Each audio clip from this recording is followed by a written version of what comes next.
3, 2, 1, 0. All engine running. Whether you've been married 1 or 20 plus years, at some point, you realized you were married into crazy. And that's what our podcast is all about. We offer love, laughter, and a dose of reality as we unpack this crazy thing called marriage. So sit back, relax, and get your ear hustle on. It's time to start the conversation. All right, let's go.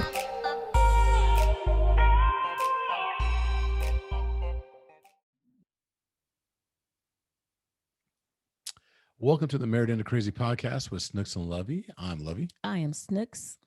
And as always, we want to welcome you back to the podcast. You have so many choices. And like always, I thank you for coming back and hanging out with us. Welcome back to the podcast. So we're a couple that's been married for 24 plus years. And we share a little bit of our background and what we do. I'm an extreme execution coach. So am I. Exactly. As is Snooks. As is Snooks. I'm a DISC certified consultant. So am I. And probably the most important thing is the first stat you heard was that we've been married for 24 plus years. We take a lot of our experience and the couples that we work with, because we are also marriage coaches, and we have clientele that spans, North America. We've had clients that have actually reached over into Europe, though we're no longer working with those individuals. But it's one of those things just to let you know that we have quite a bit of experience. Educationally, we are also level 1 Gottman certified when it comes to the Gottman method for couples therapy. We're working on level 2 at this point. You said we, because I was like, me too. But you said we. You said we. Okay, my bad. And outside of that, our undergraduate work, mine was in human relations. Mine was sociology with emphasis on social work. And so I'm socially working on my family right now. I was about to say, I'm a case study right now because she's working on me constantly. Whatever. No, I leave Lovey alone sometimes. Most times. Yes, I do. No, you don't think I do? You be doing Jedi mind tricks. Wow. Okay. Like this I do Jedi mind tricks, not on purpose. It just kind of like on this. That's how you know it's organic, because it just happens. And you're like, wow, I was thinking.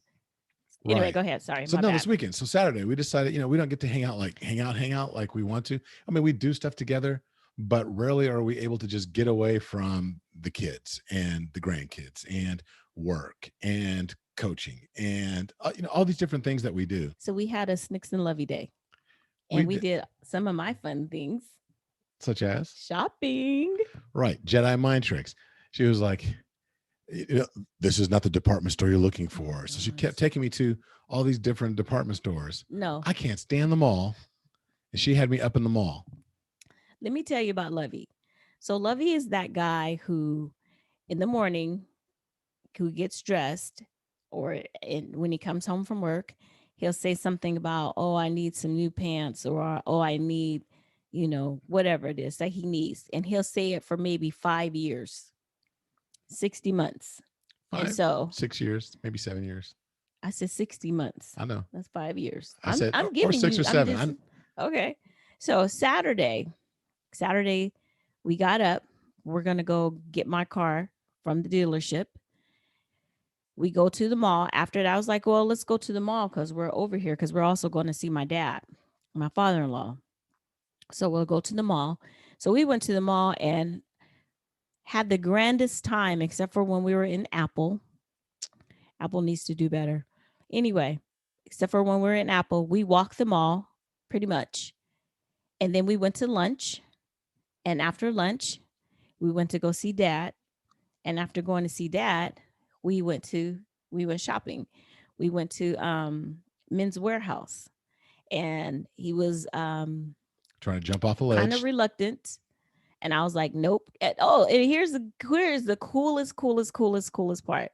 So I don't typically drive. On the weekends, Lovey does all the driving. This weekend, or on the Saturday, I did all the driving. I chauffeured my king all around. He complained about my driving. I didn't care, but he was my hostage, basically. So we went to Men's Warehouse. He was not feeling it. And I was like, nope, we're not leaving until you get some pants or whatever. I was like, you need to get some shoes. And nah, I ain't doing all that. So I was like, DSW is right around the parking lot. Let's go to DSW. And I fought her Okay. the whole way. But first off, Begrudgingly. let me tell you about the experience though. So we walk into the men's warehouse, and they got these young little hipsters that are all walking up in it. It's not the men's warehouse I remember. That was all like super You're the old professional. dude now. I seriously, I am the old dude Yeah. now. But these dudes are like, oh, okay, well, these are so I explain what I'm looking for. Some work pants, this, that, and the other, and maybe like 4 or 5 pairs. I don't know. And the guy's like, oh, let me go to the sale. And I'm like, okay, you don't got to take me to the sale. I just want a Yeah. specific style. He's like, don't. And I just let me explain what I need, and then show me where I need to go. So explained everything. Dude's like, okay, well, like this. And I was looking at the material. I'm like, okay, I like these pants. Let me try these on.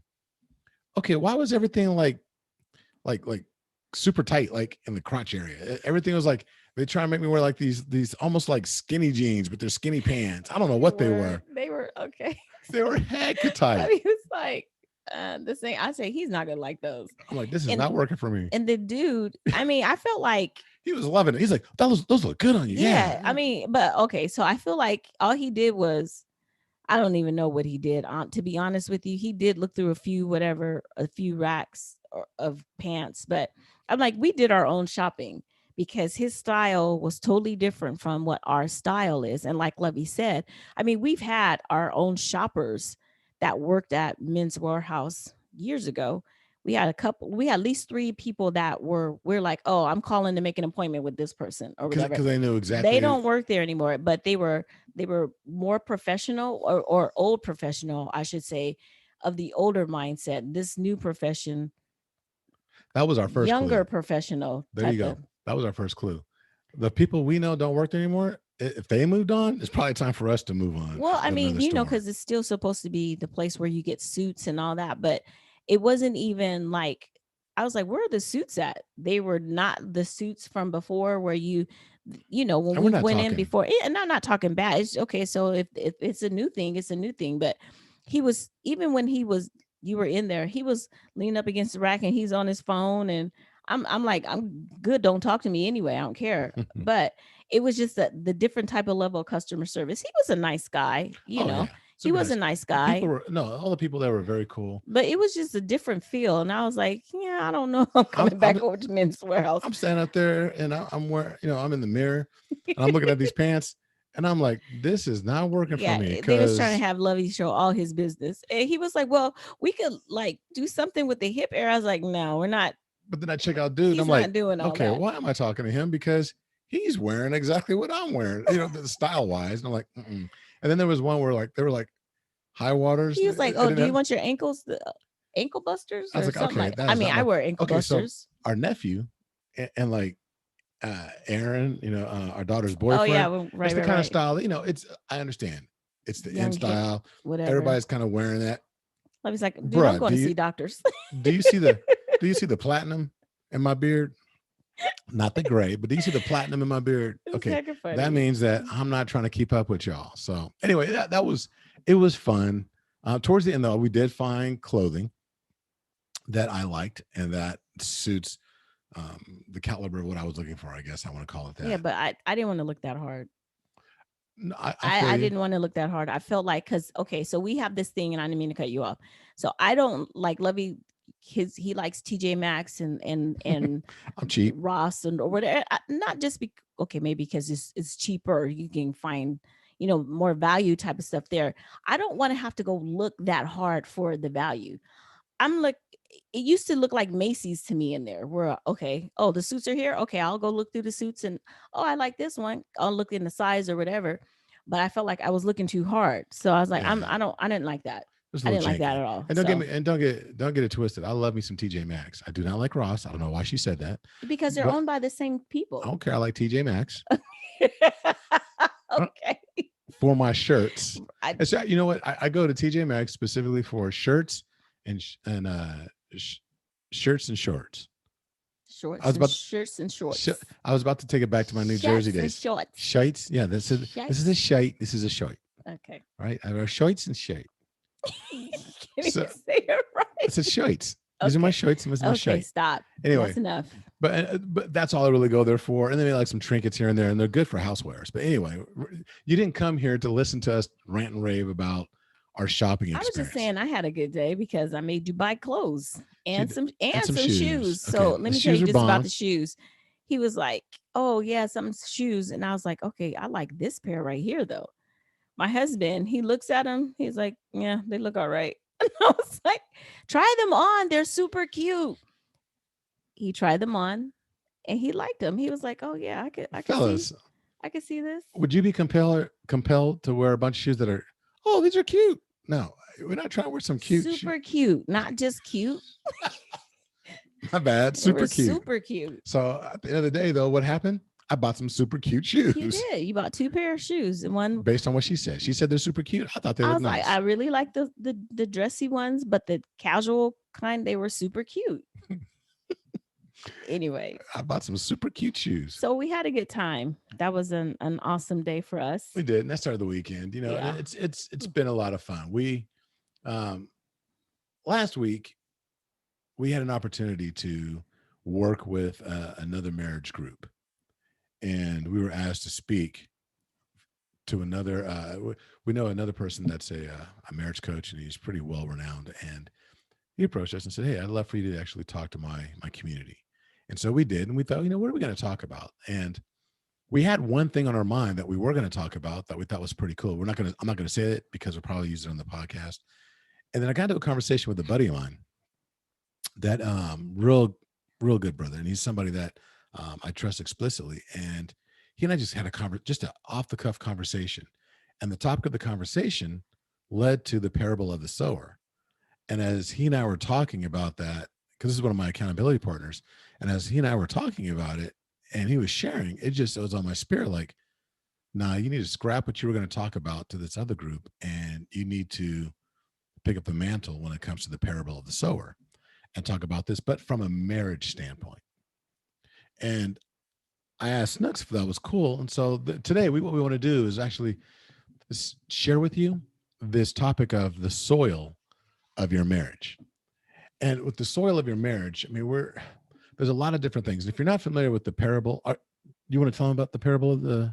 You could tell them. I'm listening. So the parable of the sower is found in like 3 different places. First of all, it's scripture. It is scripture. Okay. It's found in 3 different places in the Bible, right? So you'll actually find it in Matthew chapter 13, verses 1 through 23, Mark chapter 4, verses 1 through 20, and Luke chapter 8, verses 4 through 15. Mm-hmm.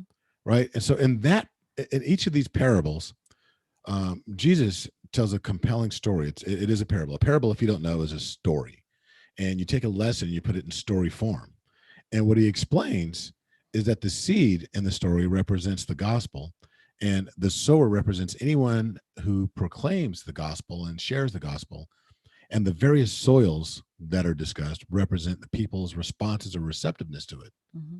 Well, what we decided to do was take that same parable. We specifically focused on Matthew chapter 13, 1 through 8, and focused on the same concept, but we're applying it to marriage. Does that make sense? Yeah. And so, if you will, what I'd like to do is read chapter Matthew 13, 1 through 8. Yeah, just 1 through 8. Okay, Matthew chapter 13, verse 1 through 8. That same day, Jesus went out of the house and sat beside the sea. Such great crowds gathered around him that he got into a boat and sat there while the whole crowd stood on the beach. And he told them many things in parables, saying, "Listen, a sower went out to sow. And as he sowed, some seeds fell on the path, and the birds came and ate them up. Other seeds fell on rocky ground where they did not have much soil, and they sprang up quickly, since they had no depth of soil. But when the sun rose, they were scorched, and since they had no root, they withered away. Other seeds fell among thorns, and the thorns grew up and choked them. Other seeds fell on good soil and brought them forth grain, some 100-fold, some 60, some 30. Right. And so when I hear that, every time that I hear this portion of the scripture, can't help but think about marriages. Because it's one of those things that when you think about the different soils that are involved, in the soil, again, representing us. So Let's put it this way. So the seed in the covenant. I'm sorry. Sorry. The seed in the covenant, in the seed in the parable is the covenant of marriage. Yeah. Okay. So the sower is our pastors, our aunties, our All inner the circle, anybody who's right. our whole society, basically. All your influences. Yeah. Okay. And the soil represents the receptiveness and the willingness to actually uphold or lift up the covenant of marriage, which is what we're all about. 100%. So let's revisit the parable in this particular context. What I want to do is focus on the seed, right? So, okay, the very first one was what? The hard path? Yeah. The seed fell on the hard path. It said that it felt, okay, actually, to And the quote, bird came and ate it. right, and the bird came and ate it. Well, the seed or covenant falls in the hard path like a hardened heart, Mm-hmm. which means that there was no warm reception or recognition of what marriage is or what the covenant is supposed to be. Right. And so that can be because of the outside influences, like we talked about, music, television, movies, past hurts, so many different things that we've encountered in the past. It might even be the relationships that we've witnessed over time. Might be the relationships of our aunts or uncles, our parents. Mm-hmm. You and I have both, we've made no bones. We've never hidden the fact that both of our parents have been married multiple times. Right. You know, Not just our parents. I mean, we've had, I'll speak for my side. My mom's been married twice. My dad was married 3 times. And um, my uncles and aunts, I have one aunt who was married 3 times, but my other aunts and uncles, one was married twice, the other ones they've been married for a very long time. But I have a multitude of other relatives who have been married and been divorced, and just their experience was a hard path, you know. exactly. So And there's some people, I mean, because the people that we associate with can cause hearts to become impenetrable and hardened, like the soil that is mentioned in this particular scripture. And we all know somebody that says, I don't need to be married. And look, we know that marriage isn't for everybody. And like we told the group that we spoke with, marriage ain't for suckers. Quest Green likes to say that all the time. Him and Preacher always saying that, marriage ain't for suckers. And you don't want to enter the covenant of marriage thinking it's going to be super easy. And you got to have a strong will, strong heart, strong mind in order to be involved in a marriage. But with that said, there's some people out there that say, oh, you know what? I don't need all that. I don't need this because, I see so and so. And they make these excuses and they say these things because their heart has been hardened. And that's the hard path where they want nothing to do with it. Maybe they do, but their heart and their experiences have put them in a position to where they're just not super receptive to putting in the work. mm-hmm. I was about to say a lot of people, the work is the hard path for them. They want to just be just here. I'm married, and that's it, and do no work. Right. Well, do you remember what the second? Okay, so the next part of the parable. Okay, so the hard path, the bird ate it up, and then the second one where the soil, there was not a lot of soil, but it fell in the cracks, sprang up really quickly, but when the sun came, it was scorched. So that's that's the that's the second one, rocky ground. Right. Exactly. So imagine that some seeds fall out and they fall in this rocky ground where there's a little bit of soil. And just like Snook said, I mean, it's real. The seed of the covenant fell on that rocky ground. Think of this particular analogy, if you will, to represent the couples that allow marriage to sprout, but don't understand it beyond the stuff we see on the Hallmark Channel, right? That bubblegum representation of what marriage is supposed to be, or they buy falsely into what they see on the Real Housewives of whatever reality TV, Or Housewives of Atlanta, Housewives of LA, whatever, or Orange County, whatever it's called. or that for me, I think about when you're thinking about it like that, the rocky ground could be they got married on the superficial type of thing. Um, the sex was good or whatever, and or he was fine, and she paid attention to him, and what have you, and they're doing superficial stuff. Not that sex is superficial, people. Not saying that at all, but I'm saying it wasn't. That's the topsoil stuff. It was nothing with that because the roots didn't grow. So when hard times came, when they started getting into it about money or why, how come you don't clean up, or when we were dating, you was doing this, now you're not doing that anymore. Trouble, conflict came. Come on. And so when conflict came, they were like, oh, I did not sign up for this. I am not about to do this, blah, blah, blah, whatever. I'm just gonna bounce.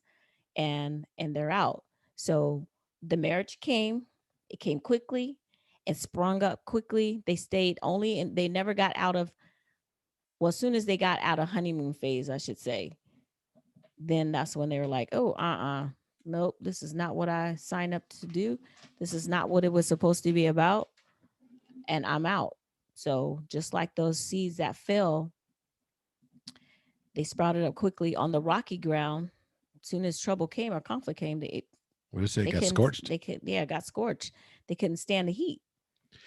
What's Couldn't that stand say? it? Yeah. Can't stand the heat. Get out the kitchen. And unfortunately, too many people do. They get out the kitchen. They're like, you know what, the same for Mhm. me. So I'm bouncing. I'm out of this marriage. Mhm.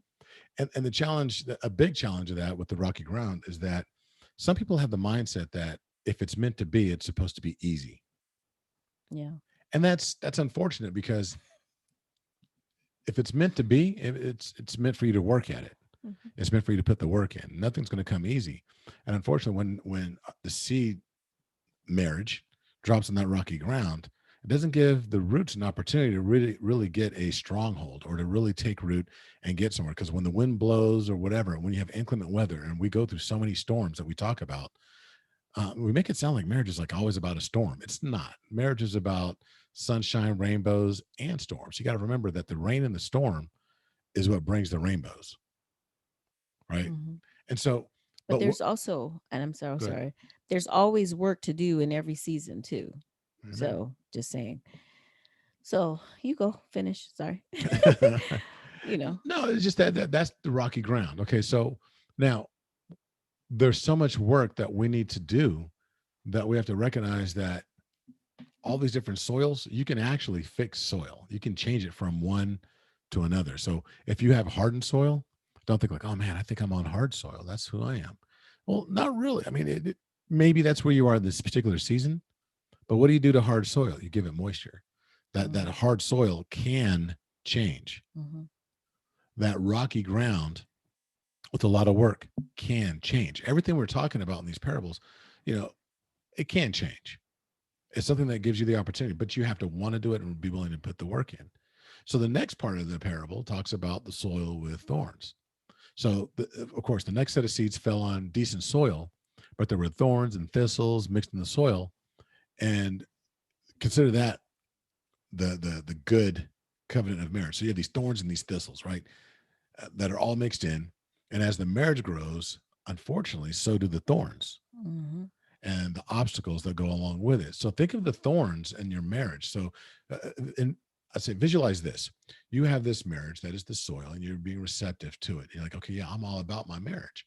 I'm all about really doing this thing, and I'm all in. I want her.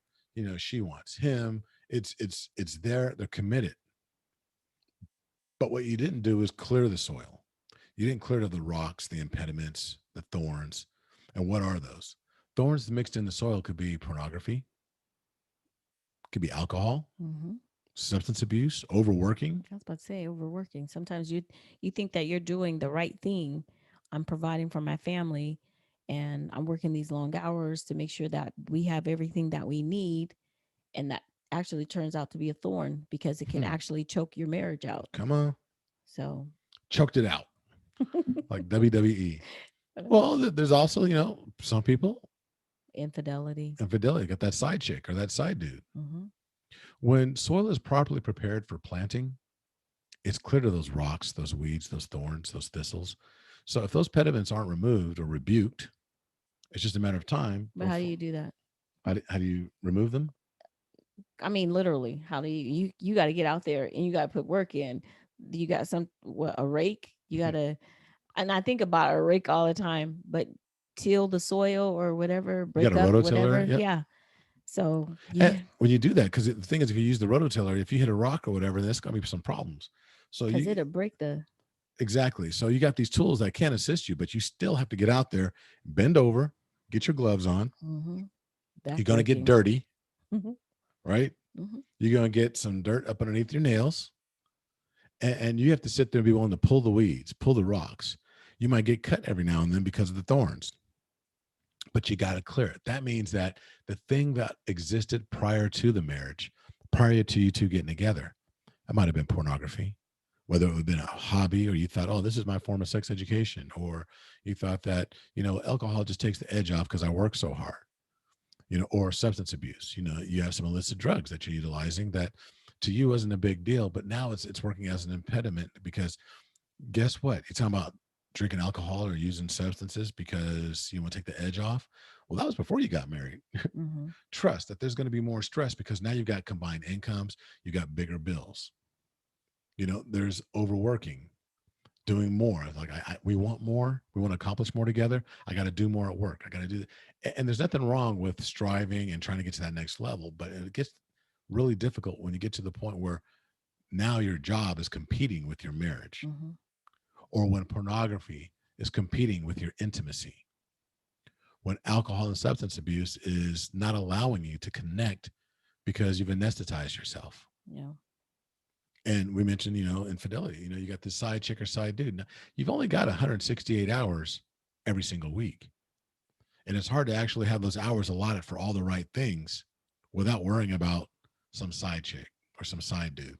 You only got so many hours that you can dedicate to your spouse. You can't sit there and try and throw a bone to these other individuals as well. So what you're saying is that the only reason you don't cheat is because you ain't got time. If I had 169 hours, She might get one good hour. she might get one good hour. Nah, but but these are the thorns and the thistles that are mixed in with the soil, and so those are the things we need to look out for as well. And then the goal, though, is to clear those thorns and thistles and get to the point where we have that good soil. Mm-hmm. The viable seed. So the seed is the same. I'm sorry, the good soil for the viable seed. Right. So I'm reading a book right now called the Cancer Code, because everybody knows, if you don't know, I've been diagnosed with bladder cancer and it's an early stage. But so I'm trying to gather some information and understand the disease state and this. And one of the things that I've really come to grasp is that cancer is a seed, right? And I'm going somewhere with this, so I'm not going off topic. But cancer is a particular seed, if you will, that we all have. It's all it is that your cells start to act funky and do certain things that they're not supposed to do. Instead of acting like a multicellular organism, it starts acting like a singular cell. And I'm not going to go deep into the science, I was about to say. but I'm not going to do that. But what I will, but think of it this way: that everybody has that. But what is different from me to you to the next person to the 100,000 people that are in this city is that if we all have the same seed, why is it that the seed flourishes in some people and not others? Because it depends on what the seed is being fed, right? And planted in. It's the soil, right? So it's a combination. It's what does the soil consist of? The soil consists of not just the environment, but also maybe nutrition. It's all these different things. So when you think about the good soil of marriage, the seed is the covenant of marriage, which so many people say, I do. You stand before God and you say, you say your vows. And it's like, oh, I do. That is the seed. You're planting it. But what is it about the soil that allows it to flourish? It's the willingness to take it in. It's the willingness to surround yourself with the right people. We always talk about iron tribe, building up your iron tribe so that way you have like-minded couples, right? Proverbs 27:17, as iron sharpens iron. We as couples should be sharpening each other. Exactly. I mean, that last part is not in the. No, it's our paraphrase. That's what our paraphrase is. But I'd be like, wait, that's not in the Bible. No, but it's surround ourselves with. So the good soil isn't just about, oh, you got to be pure and all that. Nobody's pure. We're all human. We all make mistakes, but it's a combination of things. Because even in good soil, you can take some dirt, you can plant something in dirt. It doesn't mean it's going to grow. You got to have the right balance of nitrogen, oxygen. You got to have different chemicals that are in there that's going to make it viable for that seed, that plant to really grow. And so, and lastly, in this particular parable of the sower, the covenant falls on good soil, and to be viable seed with a healthy future, all of the seeds have that same start, but you've got to have that combination that we were talking about, right? Only one category in this particular parable succeeded, and that was the one that was on the healthy soil. Mhm. Once the rocks, the thorns, the weeds, and let's call those the misconceptions, the biases, the experiences from our past, all those things, once they're cleared from the soil, we can move forward and reap the benefits, right? The Right. kind of the fruit of our labor. If you want good fruit, you have to make sure you're taking care of and providing an opportunity for a good root. That's right. And that good fruit shows up in so many different ways. It's travel, it's happiness. You know what? No, sometimes it's just your husband opening the door for you or holding Come your on. hand. Or I mean, we think about, a lot of times I feel like people focus on like the big things, but it's the little things that we do that create that soil. Well, that's why we made the I can because I can just focuses on the little things. Hmm. I tell you know what's so funny. So we went out shopping like we talked about earlier, and you know what makes Snooks happy? Honestly, what makes her happy? Come on, what? Me opening her door, her car door. So if I'm driving, getting up, walking around to the side, and opening her door when she gets out of the car, opening her door when she gets in the car. That little act, tiny little act, makes her happy. So go ahead. No, go ahead. No, you I was go. gonna say, so it was super funny. So like I said, I drove all Saturday. Every time we stopped, he got out of the car and he came around and he opened my door and he closed it. Because it makes her happy. And you're thinking, oh, that's weak. Oh, you're whipped. This, that, and the other. Come on, bro. Let me ask you No. something. See, and the funny thing to me is, you say that makes me happy. What makes me super happy is when we hold hands. I love holding hands. And it was Could be hot. hot as Hades, and she wants to hold hands. I was like, Lovey, what are you doing? There was one point this weekend where I was like, okay, look, I'm done. I can't hold you. It is hot. I'm burning up right now. Mm-mm. And every time some guy starts looking at me For real. and he takes my hand again, I'm like, see, the Lord is saying, stop doing that. But it's the little things. Okay, just like you know what? You want your garden to grow, you want your marriage to grow, right? You want a soil of good marriage, the soil of marriage that we're talking about, like this parable. The little things will help your garden grow. A little bit of nurturing here and there, proper sunlight, which is basically the love that you shine on your relationship. You know, these little tiny itty bitty things that are so inconsequential to many will make a difference to the few. Mm. Where's the harm in opening up the door? Whether it's raining or it's sunlight, the only time I don't open the door for her is like there's just like no space, and it's just not safe, so to speak, for me to do that.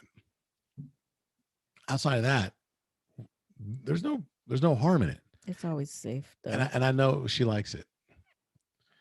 Whether we're walking, and what's so funny is people smile at us when we're like walking in the mall and we're holding Because hands. I swing my hands like we're little kids. We're swinging. And I can't tell you how many people, even just this weekend, we're walking through, and people would smile at They us just like, "Oh, look smile at like, them," you guys are so cute. and then that makes me smile because I know it makes her happy, and it means absolutely. I won't say it means nothing to me, but it takes nothing away from my day. It doesn't take anything from my masculinity. It doesn't take anything away from who I am. If anything, you know what you want to say? Oh, that's just punk. You want to be a man? Hold your wife's hand. There's a challenge out there. If you're that solid in your masculinity and you think, oh, do me a favor, do the weekly challenge, the hand holding challenge. Hold, if you don't already I do like it, that. hold your spouse's hand every time you're together and you get out of that vehicle. Hold her hand while you're driving. You're sitting there just Yeah. driving on, hold each other's hands. There's so much that you can do, but this all contributes to the good soil, right? There's this quote that Snook shared. Can you share that quote? Okay. Which one? I have a lot of good quotes. I'm just playing. Marriages, like a garden, take time to grow. But the harvest is rich unto those who patiently and tenderly care for the ground. Think about that. Say it again, but slower. Marriages, like a garden, take time to grow, but the harvest is rich unto those who patiently and tenderly care for the ground. The harvest is rich unto those who patiently and tenderly care for the ground. Mm-hmm. We all want a rich harvest when it comes to our relationships, right? And the harvest can be so many different things. Some people are blessed with children, some aren't. Some have fur babies. Some actually end up having, the harvest could be your finances, the harvest could be your travel, the harvest can be your peace of mind. There's so many different ways that harvest can manifest itself and make you rich, but it requires patience Mm-hmm. and it requires tender care. Like Michael Jackson said, you got to have that TLC. It's not beyond any of us. I don't care what you were exposed to. I don't care what rocks, thorns, and thistles are in your soil. It's available to you. You just got to put in the work to remove those impediments. Here's the other part too. I think about, and this kind of came to me. It's like everyone wants to be loved. We can put on the tough exterior, and we can act like, oh, it doesn't matter. But everyone wants to be loved. Um, so in order to be loved, do the loving things. Hmm. Don't be afraid to hold hands or laugh or have fun together. Don't take yourselves so seriously. I know you I feel like that was more of a directive to the men about holding your wife's hands, but even for the women, hold your husband's hand. If that's your thing, if that's your jam or whatever. Some people don't like holding hands, but make some type of physical connection, a touch or something, and just create that space that where your garden can grow. you Hmm. know you need to have that, because who wants to be in a marriage where there's no harvest, and there's no and it's hard ground, or it's rocky, and there's thorns everywhere. I mean, there are going to be thorns, but okay, let's clear them out together. Don't let it choke your relationship out. Don't give in to that, because then you're going to be um that one that's frowning upon, giving that advice of don't do it because this, that, or whatever, based on your past experiences. And you know like Lovey said, a lot of you that heard this, that are listening to this podcast, the origins of our story, from Lovey being stabbed, and the chaos with the wedding, and just all of that. And then year 4, the climax, I want a divorce. And we were able to come back from that. We are very blessed to be able to still be together. I mean, I didn't just wake up one day and be like, okay, I take it back. I take that what I said back from you. And he didn't just wake up and be like, okay, let's just forget about. No, we had to put some work in. I cried many days. Um, we did the work, and I'm so glad that we did the work. We did the work so well that the next year I was pregnant. We had another baby, but Ain't nothing like that makeup sex. No. I mean, we worked at it. We worked hard, and we're still working at it. We're still working hard. We're still working on our garden, because we want that rich harvest. And it's true. And here's the thing: once you put in the work one time, doesn't mean it's done. Mm-mm. It's a continuous thing, but you have to be willing to do it. Don't that's like buying a plant and be like, oh, I like this plant. It's going to be so pretty, and you know what it can be, and then you water it, or but you don't do anything else with it, and you don't water it all the time, and then you be like, why the heck is my plant not growing? Well, you're not taking care of it. And that's the simple stuff. just pouring water. You haven't even changed the plant and repotted it and that kind of thing. So, you know, if you want the good stuff, you have to do the hard work. Right. And recognize this, I love that you kept saying that you got to keep putting in the work, even at 24 years of marriage. Just because you put that work in doesn't mean that at some point. So you've cleared the rocks, you've cleared the thorns, you've cleared the thistles, you've gotten rid of it, and you've got the soil prepared, and you're having a great season, and everything's going well. Well, we talk about building an iron tribe, making sure you're surrounding yourself with other couples, like-minded couples that are going to support your marriage as well. So if you have, let's say, your neighbor's yard as isn't cared for as well as yours, right? So let's just say that their relationship can be a little bit contentious, what have you. What the funny thing about weeds is that they can still blow into your yard and take root. So you have to actively be seeking out the weeds and these things that are blowing into your yard and remove them. So just because you removed the challenges one time doesn't mean that the challenges won't resurface or get blown in from unexpected places that you didn't anticipate. So you constantly got to walk your yard, make sure that you're checking around. So I know there's times where people say, well, you guys talk, I love the podcast. I love what you guys are saying. Or I love that, I heard you speaking at this particular place.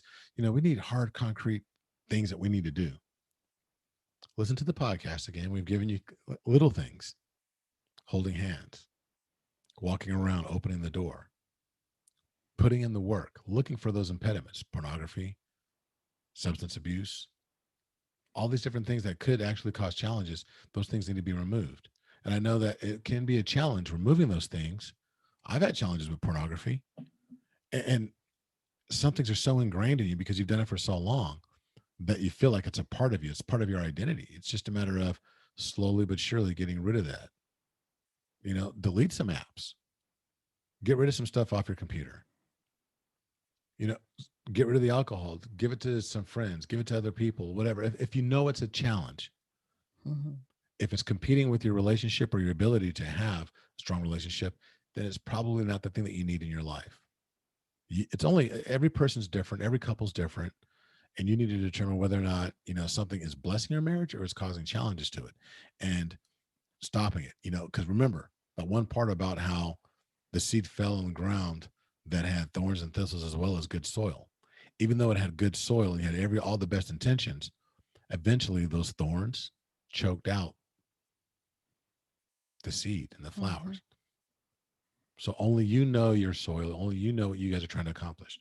So I'm telling you that take those steps. And I think that hopefully this message came across as something that was inspirational, something that gives you some food for thought and gives you an opportunity to move forward with your relationship. Yeah, I appreciate what you said. Um, you did say something, and of course, now I drew a blank. No, I just think that one thing I want to keep in mind too. We, like Lovey said, we focus on doing the work, um, and the work is continuous. It doesn't mean that it's torture. A lot of times, I Hmm. think that when we talk about having to work within our marriages, people think, oh my God, I don't want to do that because it's hard, or it's going to be stuff I don't want to do. I mean, it's him going to the mall with me. That was work for him. Work. But it wasn't, he didn't lose a life or limb or anything like that. Actually, we had a great day. But sometimes work is just okay, I'm going to do something that my partner wants to do more than I want to do it. It doesn't have to be we got to go in and we got to fight and stuff like that. That's not what we're always talking about when we're talking about work. We're just talking about thinking about the other person, putting them before, putting their needs first sometimes, and seeing what do you think? Okay, we'll go with what you said. So that's work for somebody, because sometimes Yep, people don't want to listen to what their spouse says. that's true. So And sometimes it can be the little things, like the things we talk about with the I can. And so you can get one of these from our website. It's under $10. And it's just another reminder that it's the little things that make a difference. And so what we do is we reach into the I can once a week. We pull from there one of the I can affirmations to run. So definitely go to the website, pick one up for yourself, and use this as a tool that you can start to do little things to make a big difference in your relationship. mine says, I can take my partner on a date. And I did that on Saturday. Oh, but it says that's future tense. So Okay. Okay. another We can day. go shopping again I didn't say it didn't say shopping. It said I could take them on another on a date. date. Mine says I can wash the dishes. See, I can honestly say I did it. I washed dishes this weekend, but I got to do it again. He did wash dishes this weekend. I was so proud of him. See, I'm putting in that work. Yeah, you did. Put in that work. Oh, look at Lovey. Go, Hey, Lovey. like we always say, though, we're so thankful for each and every one of you. Tell your mama, tell your auntie, tell your cousin, tell everybody about the Married into Crazy podcast. And do us a favor and go over to iTunes and leave or Apple Podcasts and leave a review. Also, just putting this out there too. If you find that you may have some challenges with being able to communicate with your partner or your spouse or whatever, and you want to, okay, how can I implement putting work in? Give us a call. Go to marriedandthecrazy.com. Set up a discovery call with us, and we can see what we can do as far as helping. Let us be an ally for your marriage. Absolutely, absolutely. That is our thing. I want to say that's our covenant, but that's actually our calling. So hey, until the next time, be blessed. Bye bye.